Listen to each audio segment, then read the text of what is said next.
traffic stop takes a nasty turn for a Spokane He cop. was catching up to her. She knocked the power pole down. The power line knocked him off his motorcycle and wrecked. Now the driver's excuse is crashing too. Detectives say a woman charged with putting a Spokane police officer in the hospital with her reckless driving isn't telling the truth about the cause of her crash. The series of collisions happened last week along Northwest Boulevard when a driver sheared off a utility pole that brought down a telephone wire, which yanked the pursuing officer off his motorcycle.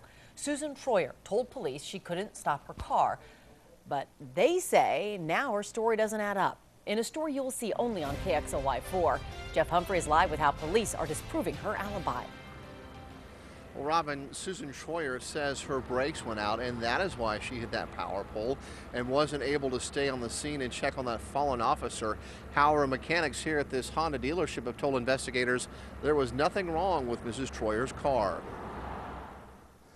The motor officer had just made a U-turn to follow a car that was being driven recklessly down Northwest Boulevard. That's when the car knocked down this utility pole and brought down a telephone line that wrapped around the officer's neck. She hit the pole. He was catching up to her. She knocked the power pole down. The power line knocked him off his motorcycle and wrecked. The officer was taken off his bike so suddenly that his motorcycle continued on down the roadway for another 125 yards. Witnesses say the driver of the car kept on going as well. So we stopped, asked him if he was all right. He told us to try to catch her, and we caught her up the road about a half a mile. According to court documents, that's when Huey saw Troyer take something out of the passenger compartment and hide it in her trunk. She allegedly then said, "I've got to get out of here," but Huey kept Troyer from leaving until a trooper could test her for signs of drug or alcohol use. In this case, there's some impairment that was obvious at the scene. We don't have the toxicology results back, but investigators were relatively certain that that played a part in why it happened the way it happened. Troyer has now admitted being under the influence of the antidepressant Xanax.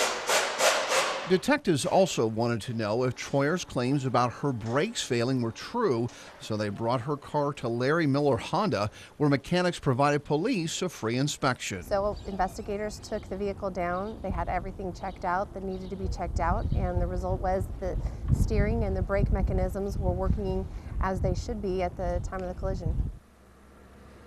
Now, police officers will tell you that suspects lie to them all the time, but they are very surprised that Troyer, the soon-to-be ex-wife of the airport police chief, misled their investigation. That is why she is charged with vehicular assault and felony hit and run. Meanwhile, doctors have now released that officer who was injured in this crash from the hospital. Reporting live downtown, Jeff Humphrey, KXLY4.